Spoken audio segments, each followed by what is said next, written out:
So yes, this episode is brought to you by Terra Nova, Home for the Elderly. And this space is created by a lady from the diaspora or people from the diaspora who understand the needs of the diaspora and moving back from the US and other places around the globe to Ghana and currently living here. Most people came back retirement for their retirement, and sometimes not having a family member here is sometimes challenging. If you are sick or the elderly at your home is sick and you have to go to work, you can't just leave them alone. So you need to find places like Terra Nova Homes where you can sign up. They have nurses who are certified, also in CPR training, very friendly, who can take care of the elderly with passion. Not just anyone just wanting to just do it for the money, but people who are dedicated with the craft and everything. And they are located in TERRA Community 20, very close to medical facilities, so you don't have anything to worry. Very beautiful place. And yeah, check them out. Their name would be on the screen. Their telephone numbers will also be on the screen and also in the description, as well as their GPS or their landmark. So it will be very easy to look at them. Hello and welcome back again to another amazing episode. And this is the Diaspora Transition episode, where we interview people who moved back from the diaspora and currently living on the continent. And on this episode, we have here someone very special. I interviewed his son, Torre Jr.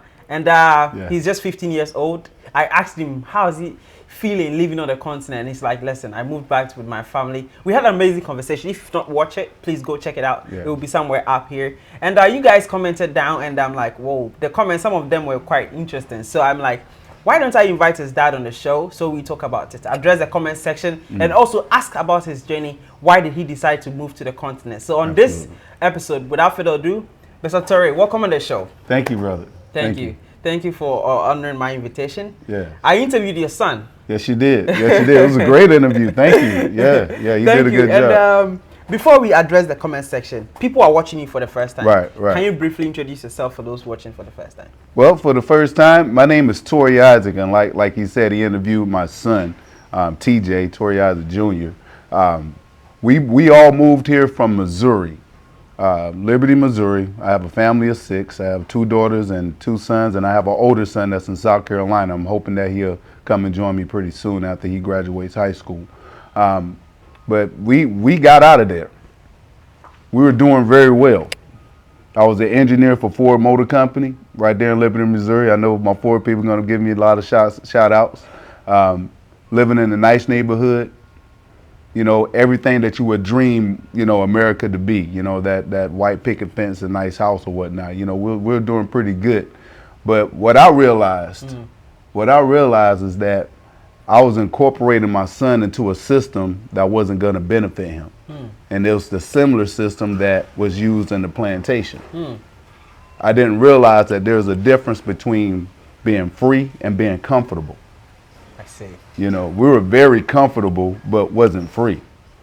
And I think the turn of events that was going on, like the siege on Washington there, with all the Trump supporters went up there and kind of took over the place there. That threw me through a big loop, because I'm right here in Liberty, Missouri, where it's a ton of Trump supporters. Everywhere, especially when I get out into the country areas and I go out to the rural areas, you can see a lot of that, right? It scared me so bad that, okay, I can't let my son that's taller than me go for a run in my neighborhood.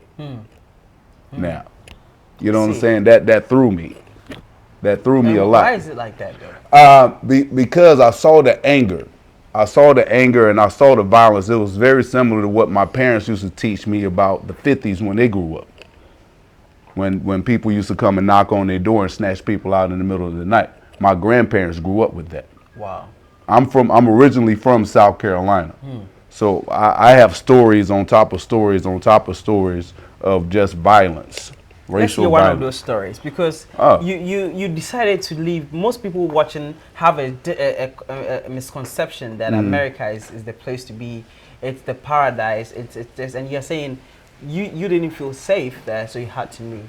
Well, make me understand that. Okay, I'll give you an example, and this is a live example. This is a school, and I'll call out the school. It's Park Hill South in Missouri, where before we left, they were under investigation because 100 kids, 9th grade kids, wrote a petition to bring back slavery. Really? Said that they hate niggas, hate black people, or want to enslave them. Again, these are 14-year-olds, 14, 15-year-olds sign a petition to do it. Whether it's a joke or a gag, it doesn't matter. Because one thing we learned off of COVID made the U.S. made families sit down at the table again. Wasn't nothing else to do. Wow. Right? So if we're sitting at the table having dinner, this is the discussion.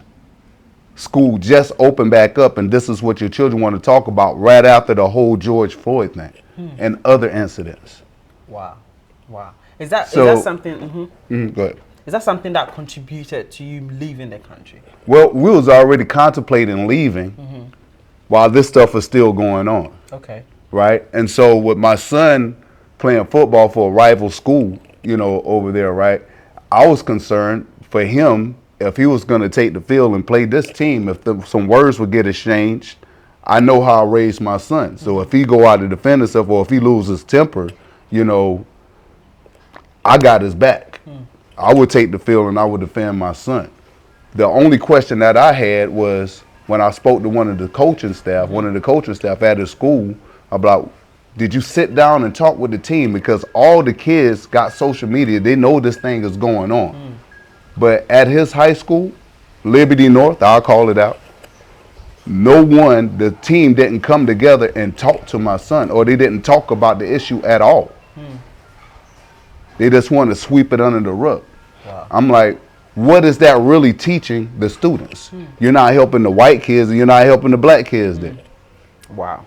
You know what I'm saying? So you're teaching that it's okay to be this way. Wow. And I'm gonna be honest with you, bro. I used to be a deacon at an all-white church. A deacon? A deacon. Wow. While I served in praise and worship and all that. I don't do the church thing anymore. I've grown out of that. But I'm gonna tell you, for years and years working with some lovely people, they still don't get the concept of what happened to us and the effects of oppression. Wow. Wow. They can't. It's a strong disconnect. Why did you decide to leave the church? Because that was one of the blinders that I had on, where I couldn't even really see what was going on in America. I was so busy trying to love everybody and accept everybody, but not really loving and accepting reality. I was living in a hopeful place that people would change, but people are not changing. So the same Jesus that was taught to us on the plantation was the same Jesus that you got taught over here during colonization. Wow. So if it really didn't do your country good as a whole, it didn't really do much for us in the plantation either. Wow. Wow. I used to say in America it's still a plantation field. Oh, it's still a plantation. Really? It's still a plantation. It's a high dollar plantation. I was in a beautiful slave quarters. You see what I'm saying? I had a job where they told me when to come in, what to do, when to take off, when I could spend time with my family. See, they changed out for me, my opinion, the whip got changed out for a living wage. It's the same thing. So they don't have to take the whip and rip away flesh now. They can just take that way and say, hey, you don't do what I say do, I'm going to take away this money from you. So I got to work for you if I want to feed my family. I got to listen to what you say do. I got to do exactly what you say. If I stand up or do anything different, lashes. Take away wages. Wow.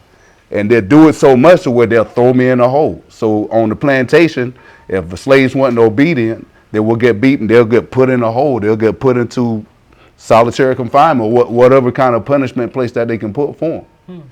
Right? So for us now, they don't have a hole. It's called debt.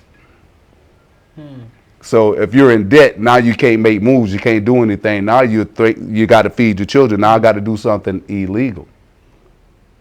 If I get caught doing something illegal, now I'm going to jail. Now what happened in the plantation?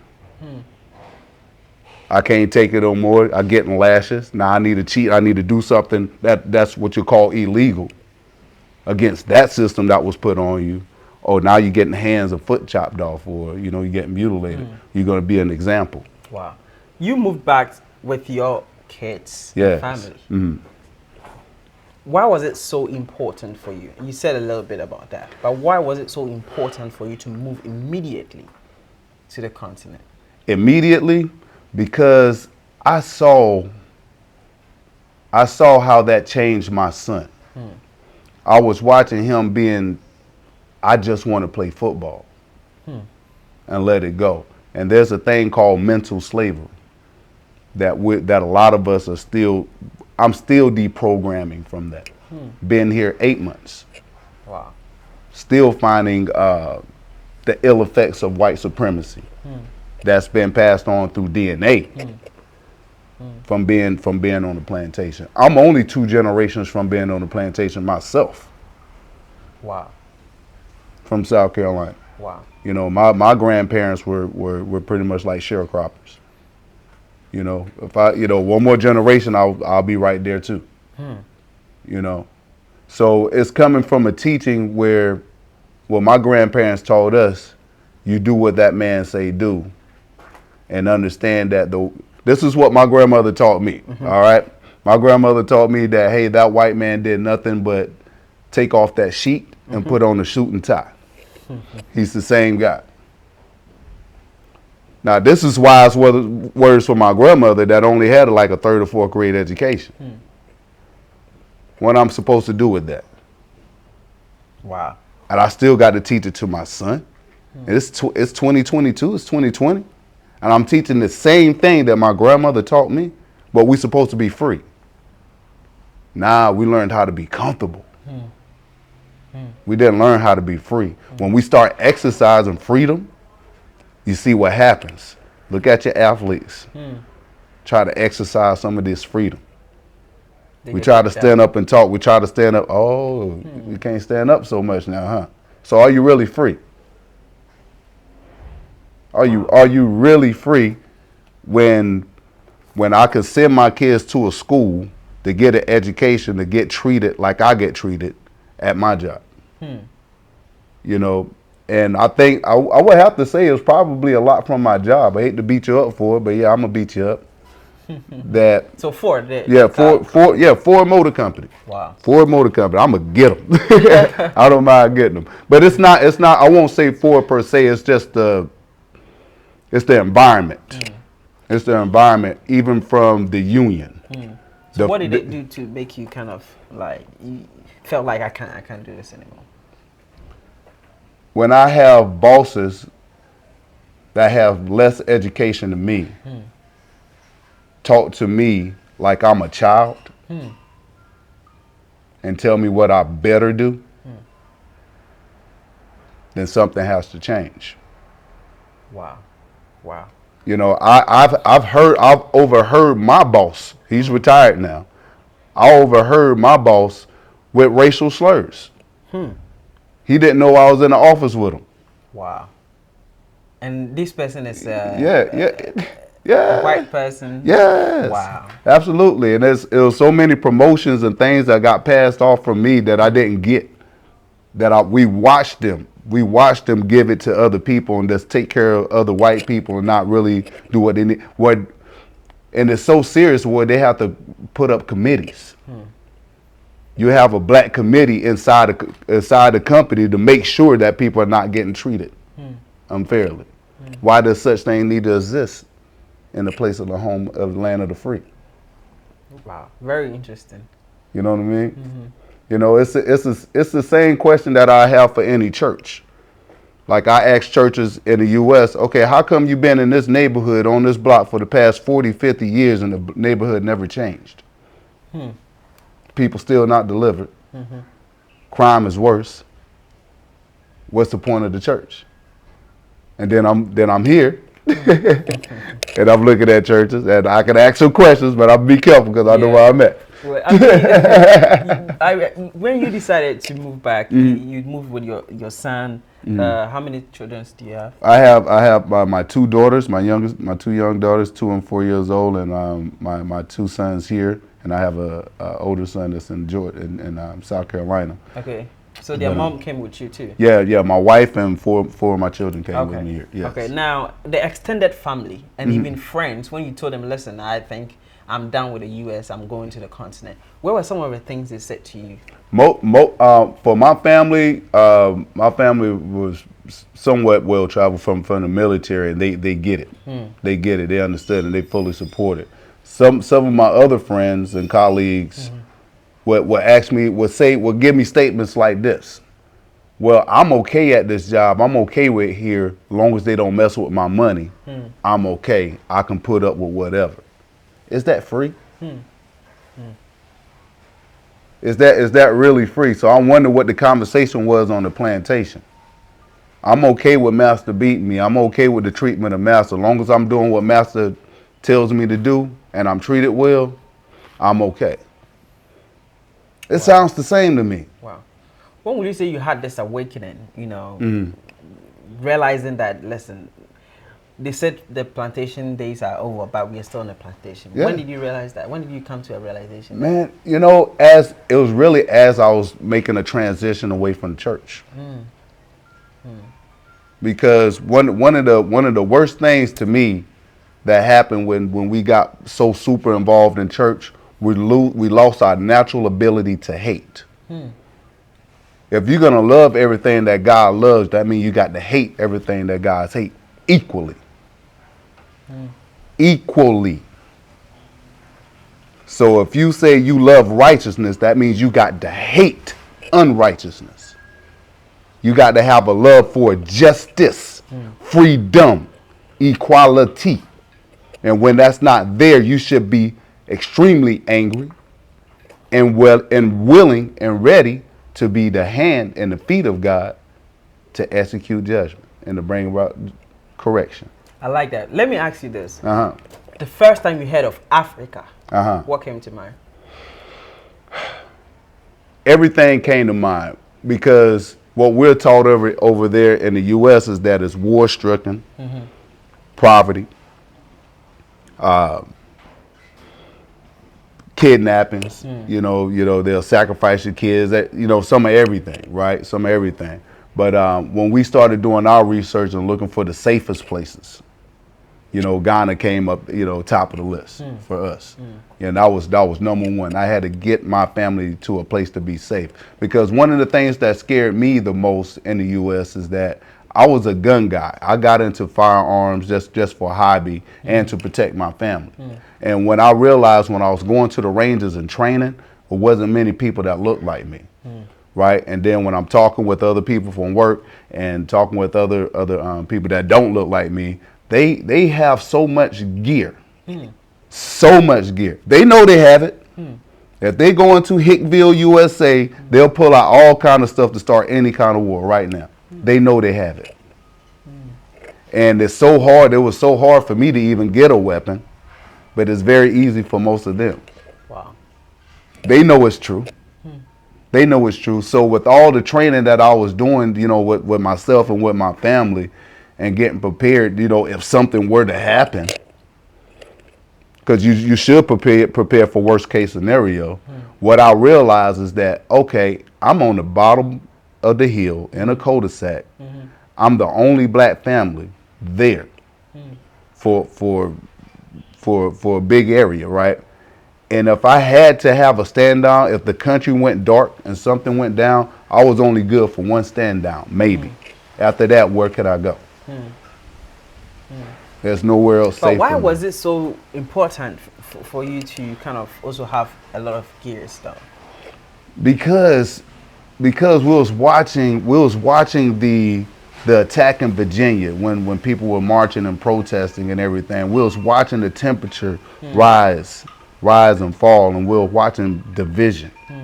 Just like on Sunday morning right now in the U.S., and Malcolm X said it clearly, that's the most segregated day of the week. If you want to see segregation, get up around high noon on Sunday in the U.S. You'll see everybody spread and go to their own corners. But then they go get spiritually charged and come back out. And what kind of spiritual charge do they have now? I like that. You're on the continent now. Tell me how it felt like the first time you stepped foot on the continent. Oh man, the first time we stepped on the continent for good. Or when we first visited? Moved back. Okay, when we moved back, man, it was such a release, but scary at the same time. Because yes, I felt like a runaway slave. I felt like I still heard dogs barking after me. Wow. You know what I'm saying? I felt like my feet were still running. It took me a while just to settle in. Like I'm just now really settling in. In the U.S., I would never sit in a restaurant with my back to the door. Yeah. Now I can do that. My back is to a door right now, and Yeah. I don't even have any problems. Yeah. I wouldn't do that anywhere. I carried everywhere that I went. My wife carried. We knew how to position ourselves when we were sitting around places. Wow. Why is that? Why did I have to teach my wife that? Why did I have to teach my children that? Wow. Why? And we all know it's necessary. We all know it's necessary. Some people don't believe so. You know, some people just rather let things just happen. But now I think that we should be in charge of our lives.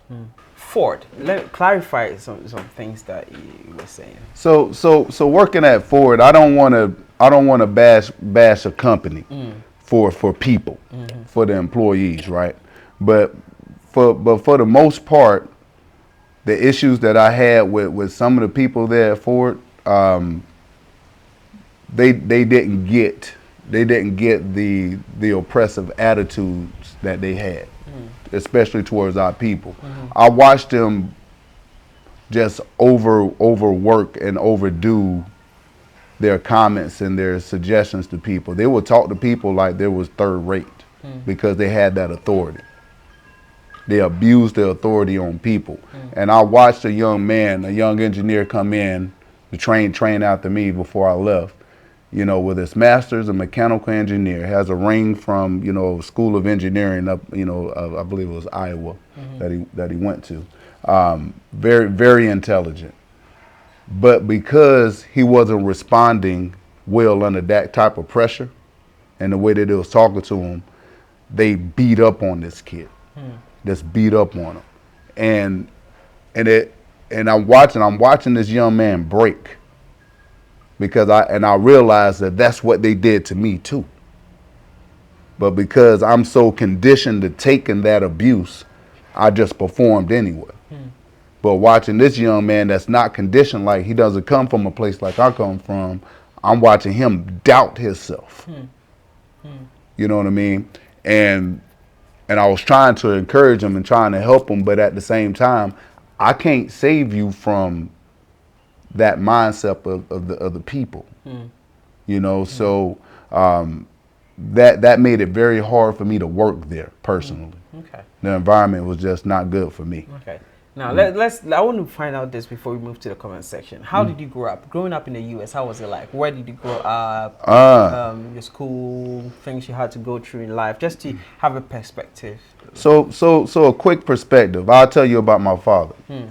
My father was George Franklin Isaac. A lot of people knew him back in Florence and Hartsville, South Carolina, because he was a great baseball player, but he didn't have any fingers. Didn't have any fingers. His right hand was a complete nub, and his left hand barely had a thumb on it. Right? Wow. But he was very, very skilled, very fast, you know, and was just a hometown legend. But what happened to him that in the 50s, when he got his injury, he was just a baby that was burning fields or changing out crop, right? My grandfather made the fire a little too high, and some of the fire got down in a bassinet, and it burned my dad's face and his hands, right? This is in the 50s. My grandfather, 6'7", 300-pound man, can pick up 600 pounds of fertilizer by himself, one in each hand and one with his teeth. You know, very strong man. Matter of fact, as a joke, it's a story about him being as a legend that he was feeding a mule, because they would use the mule to move their houses around, right? And the mule reached out and bit him on the shoulder. My granddaddy punched him in the jaw and dropped the mule down to his knees. They couldn't work for the rest of the day. That's what kind of powerful man this was, right? Wow. But when my father got those injuries and they took him into the hospital, they set my dad into a room just to die. The next shift nurse came in, heard my dad crying, and fed him and brought him back too. The doctor was mad, and instead of separating his fingers to try to save his hands, they cut off all of his fingers. Mind you, they didn't tell my grandfather or my grandmother anything. So my grandmother, being a praying woman, was praying 2 prayers: that my son live and that my husband live, that he don't do anything crazy to have somebody come and get him later. Because if my granddaddy would have acted out of character and would have demanded for a response, in those days and times, in Little Hartsville, South Carolina, there would have been a knock on the door. And they would have been dragging him out to Black Creek, I'm pretty sure, where they lynched most of us. A lot of people down there in that area. You see, when I graduated high school in 1995, that's when we had about 40 historical Black churches get burnt to the ground. One of those churches was my uncle's churches in Effingham, South Carolina, Effingham Baptist Church. Why was it burned? Hate. Those was hate crimes. Those was white hate groups that's going around burning down Black historical churches, that's terrorizing folks. Still, this is in 95. This is how I come out of high school. So, you know, so this torture and this harassment has been going on since we landed on that continent. All of the injustice that you've been hearing about, everything that you've been hearing about, they just layer it, they just cover it up. Oh, we'll get it better. We'll fix this. Give it time. We can't do nothing about reparations right now. We'll talk about it. You know, it's always a system just to keep us behind and down and just serving the country. You know, I mean, ask me why is the prison system a multi-billion-dollar system? Why? I don't know why. I don't know why is a prison system making so much money. How come the population of that prison system look like me and you? Majority of it. But we still want to say we're free. I don't get it. You know, so that's my parents' upbringing. That was my upbringing coming out of high school. And then when I graduated college in 2000 with a degree in physics, looking for work, the only thing I was told that not enough experience and overqualified. So the only thing that I could do after graduating high school, you know what I went and did? I went back home and started working with cotton, like my forefathers did. Really? With a degree, working for $5 an hour. Wow. 7 days a week.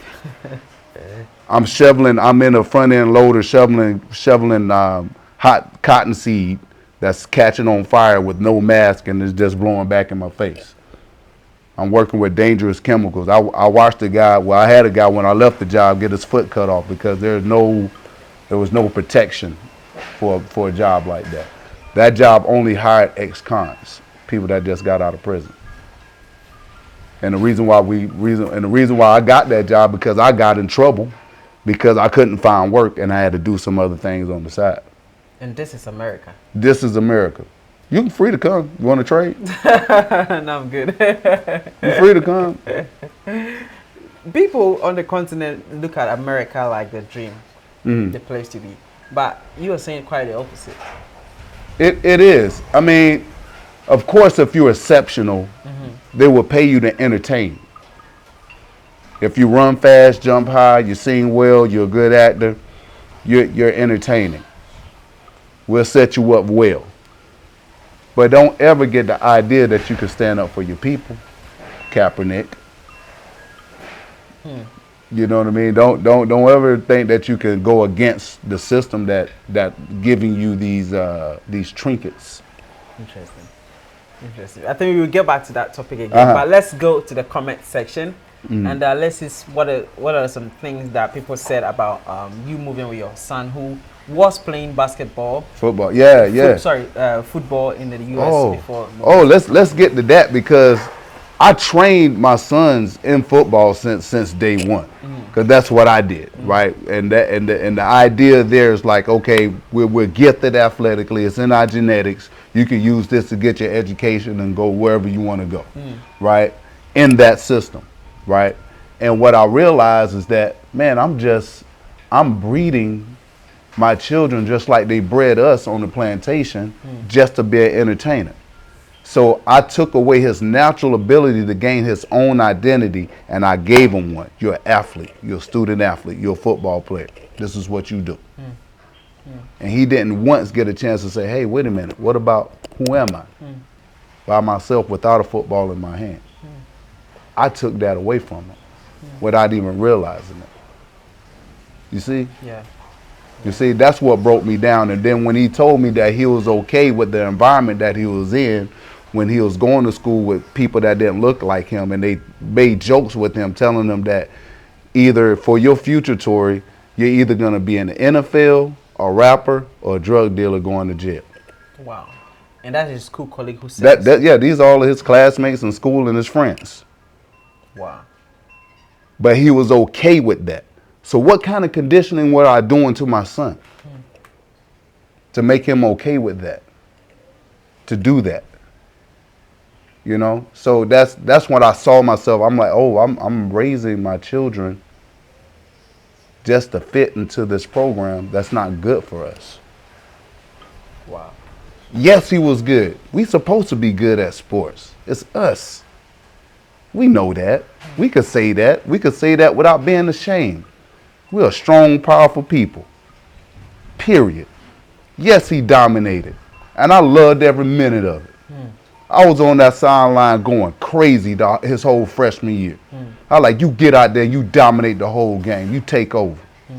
And he did. Play after play after play. Defensive player of the year. They was loving him up. He was doing nothing but getting bigger and stronger and faster. Damn near one of the fastest kids on the team. That's destroying everything in the backfield. But I would like to play the devil advocate. Go ahead. So someone would like, okay, so since you've started that with him, why don't you let him be the basketball player that he wants to be, but to take that away from him after giving it to him, and then move to the continent where he said something in the video that's the only thing he missed back in the US. Someone commented this, so I'm putting that to you. Yeah. I saw that in the comments. They're like, why not let him stay and play football? That was his dream, and he was doing very good. And at the school that he was going to, big 6A school, they had all the combines and had all the attention. He could have went to any college he wanted to, had the grades and everything. But it's just a simple fact that he was conforming already at the age of 14. Already losing himself, already saying that it's okay that they make these comments. It's okay that they say this. I just want to play because this is who I am. And I had to say, wait a minute, son, we're more than this. If it wasn't the game, if the game of football never existed, who are you? I tell you what, let's take you out of that whole environment. I'm going to put you somewhere new, somewhere different. Now you tell me what kind of man you are. Because that's my job as your parent, to raise you to be a better man to me, better husband to me, better father to me, better everything to me. That's my job, right?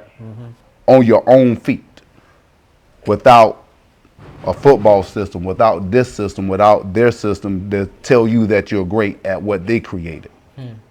You're great on your own. You're great to yourself. So you're trying to say in the US he's limited, but on the continent he's not limited to what he could be. Right. Here he could be anything he want to be. Anything he chooses. He got to know himself. So what would you say has been some, major challenges you faced since you moved back? So since the major challenges here is that we're realizing if there are things that we're missing that we really want, we're gonna have to create for ourselves. And the beautiful part about it can be challenging, but we can do it. And it needs to be done. Especially when it comes around education. When it comes around education, right? even what we notice even in the U.S. with the educational system, the education is good by label only, right? But if they can't sit down and counsel kids and tell them that, hey, writing these petitions to bring back slavery is wrong, and you can't even have that conversation, then what are you teaching my children? You teaching my children that that behavior is okay and just take that. Because what I'm looking at with these kids in these schools that's writing that, they're going to be our future teachers. They're our future police officers. They're our future lawyers. You know what I'm saying? They're going to be our future business owners. My son might end up working for one of these people.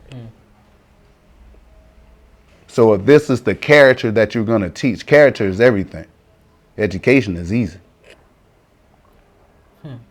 When I first took my son up to the whole football camp, it was 180 kids just for the 9th grade football team.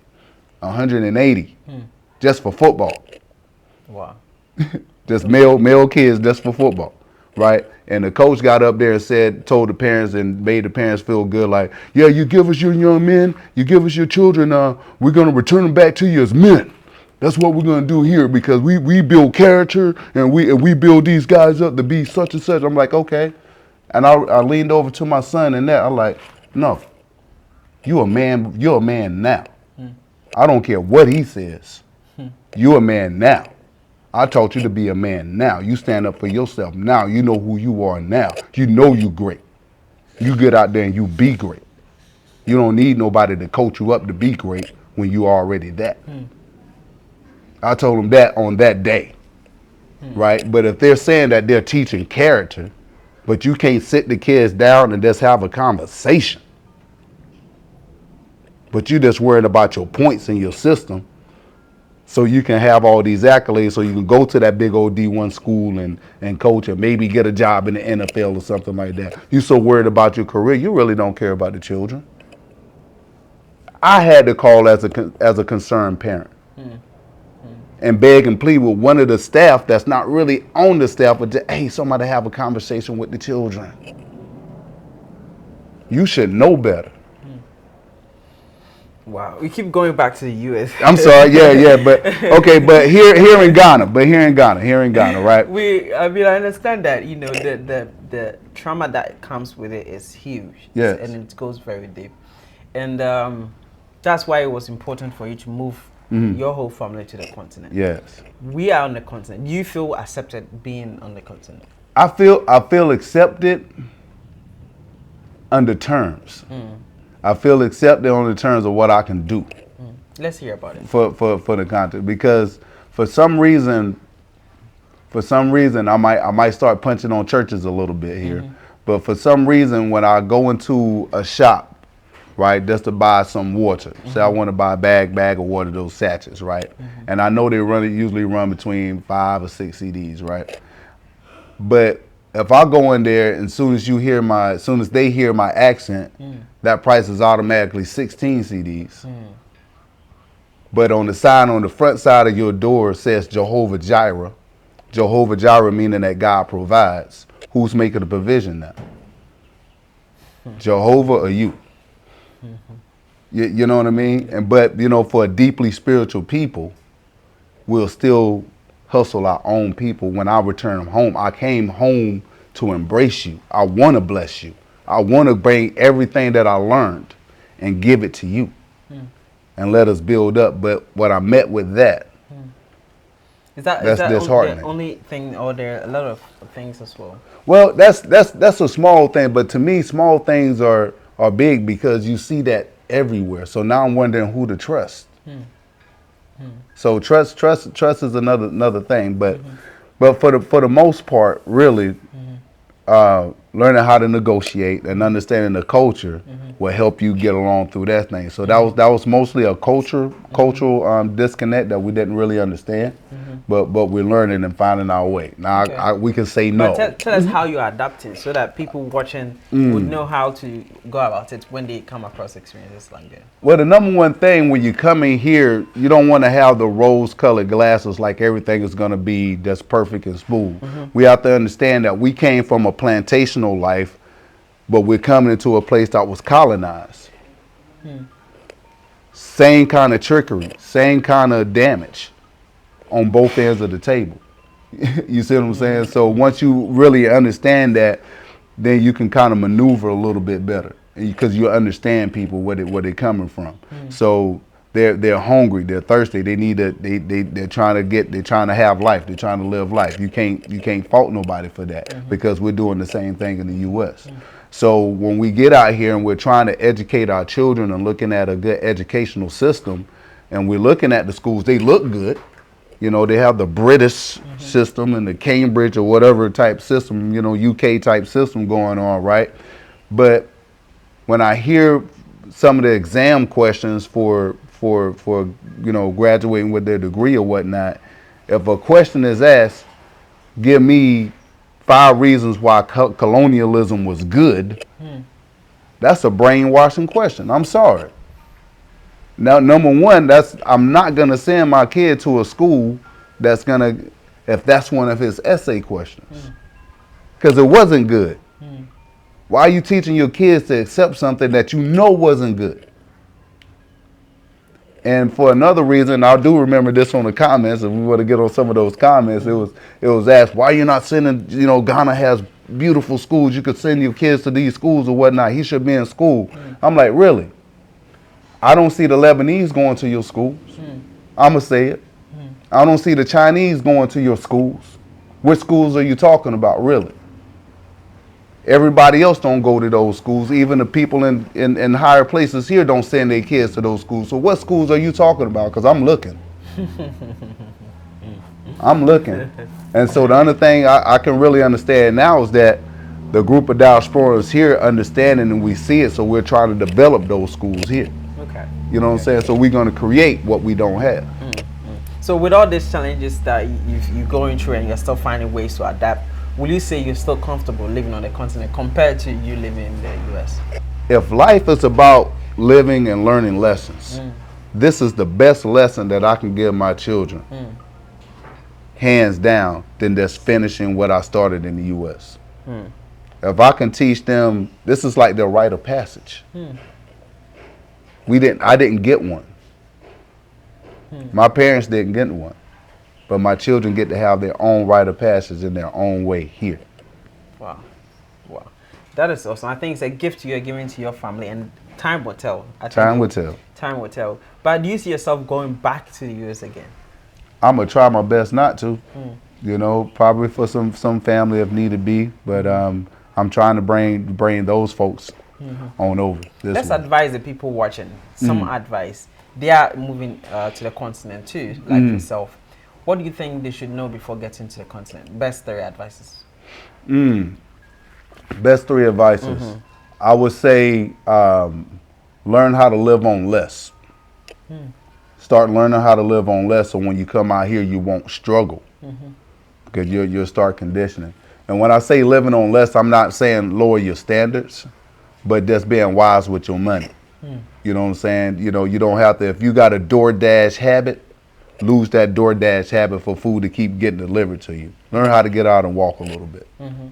You know what I mean? And go slow. Another advice is that the pace is different. The pace is very different. So we're used to a very fast pace in the U.S.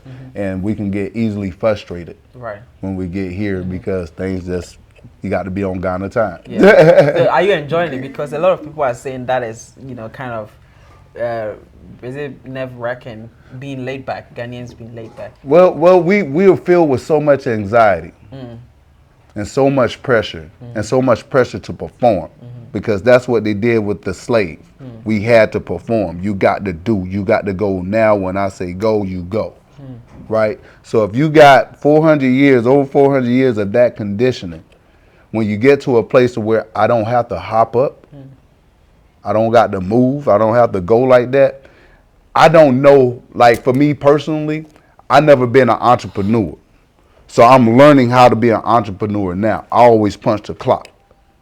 You know what I'm saying? I always work with my hands. So to learn how to be an entrepreneur, I'm learning how to be free. I don't know what it is to be free. Wow. How long now since you started learning to be an entrepreneur? Man, just these 8 months being here, just really? You know, buying properties and setting up Airbnbs and and working on other businesses like security and whatnot. You know what I'm saying? So, and it's just ideas that okay, I see that I got the ability to make this go and let's make this start. give some advice to them business wise. What kind of businesses do you think they can also come to the continent and indulge in and might potentially make profits? I would say the people that are already got their own thing that they do. They got their own jobs. Well, not jobs, but they are already entrepreneurs. You can bring that and just do that here and employ people to do the same work that you're doing for yourself. You can actually employ your people here. And that's the blessing. And I would say number one to go back on all of that.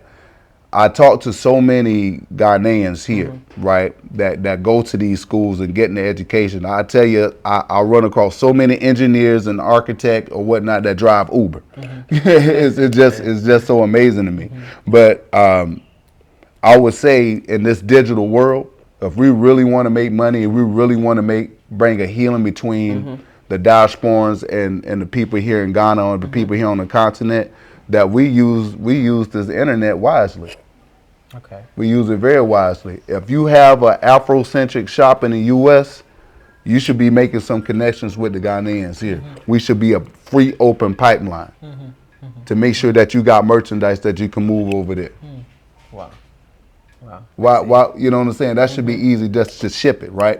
Just to ship it on over. But now we have a little bit of complications because who run the ports over here? Right. So who set the prices on shipping? So we got work to do. You know, but it's okay. We're not strangers to hard work. Do you believe Africa is the future? It is the future. It never has not been the future. So what advice do you have for the Africans living on the continent who say that they don't believe it's possible for them to make it here? We're here to show you. That's why we're here. That's why we're here.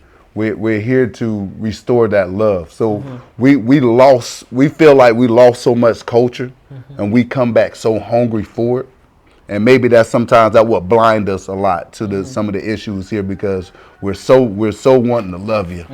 We so wanting to get it, but you've been damaged so much to where I just want your pockets. I don't care about this whole your spirit. You brought your ancestors back. Oh, we don't care about that. I want that. I want what's in your pocket. you know what I mean? But there are a lot that get that. They understand that money isn't everything. If you get a chance to change one thing on the continent here in Ghana, what would that be? Move out anybody that doesn't represent us and let us rebuild on our own. Elaborate. I'm gonna say some things. I hope it don't get you in trouble. But when I was in the U.S. and going through my transition and making my mind up to do something different, my wife and I got to the point of like, you know what? I don't like spending my money with people that don't look like me. Okay. If I'm gonna spend my money, I want to spend it with somebody that look like me. So we was looking up restaurants. If we going out to eat somewhere, it's gonna be at a place that look like us. We're gonna support our people, right? So with that concept alone, what would that look like here? Right. So if I needed to go to a store to buy some items, I want to go to a store that's ran by you. Wow. Interesting. You know, not ran by somebody else because those other folks that run those stores, their kids don't go to the same school that your kids go to. They don't interact. They employ you and pay you poorly. Right? Yeah. Right. They pay you poorly. But if I own the store, I'm going to pay my people well. Because I want you doing well. Because I know where we come from and I know what happened to you here. That's the healing. That's the restoration. That's the finishing part of our story. That's our future. When we come back as diasporans and we could create business and create things here for our people here and push people out that really don't care about us, that's our turnaround. And that's the biggest threat. I think we have so much to change on the continent. But let me ask you this. Do you have any regrets or moving back to the continent has been worth it for you? No regrets. No regrets. I would say the things that the changes that we've been going through and the transformation that we've been going through, it's really been starting with our minds and with our hearts and with our spirit, really. It really has. The mechanics as far as doing business and just living, running a household and doing a life, that's small stuff. That can be figured out. But brother, when I say that I was uneasy just sitting in the place when I have somebody walk behind me too fast. Just in the culture, you guys are very close. Yeah. You know what I'm saying? Like space is not, you know what I mean? We enjoy personal space where we're from. I don't, because I carry, I kept people at a distance. You see what I'm saying? Because I'm always trying to protect my family. And so now I don't have to do it as much. I feel it was a little short circuit. You know what I'm saying? It was like I wasn't firing on all cylinders. I'm looking for something to combat.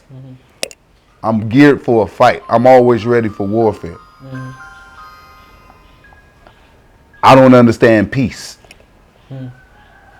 Now I'm starting to get peace. Now I can sleep a little bit. What would you say you most appreciate being on the continent? Man, you know, it's charging to see people that look like me doing everything. Doing everything, and it's inspiring to my people. If you do have a last message or a final message to diasporans, the people watching all over the continent, Europe, America, wherever, what would that message be? That message would be, get your finances together as best you can. You don't got to have a whole lot. You really don't. A little bit goes a whole way. But all of your knowledge and all your experiences, bring them here. Teach it. Share it. Give it back. That's the whole point. We were taken over there. We learned skills. We homed in our abilities. Now we come back and we share it. And we rebuild this place. We built the greatest country in the world, they say. What happens if we all come back home and we start rebuilding this? What can we be? What should we be? That's prophecy fulfilled. And I think we should do it. Wow. Thank you so much for talking to me. I love all the talking to you for you today. But I think we are going to do another part 2 right after this one. Okay. If you guys want to see the part 2, please comment down in this in the comment section below. Okay. I think there's so much knowledge coming out from you, and I still want more. Okay. So we're going to do another section in about 30 minutes. Is that okay? That'll work. So guys, if you do enjoy the episode, I want you to do one thing. I want you to like the video, subscribe, and then share to friends and family. Comment down what you think, and yeah, it's been amazing talking to you. So let's say bye-bye now, and then we start the next one. Peace out.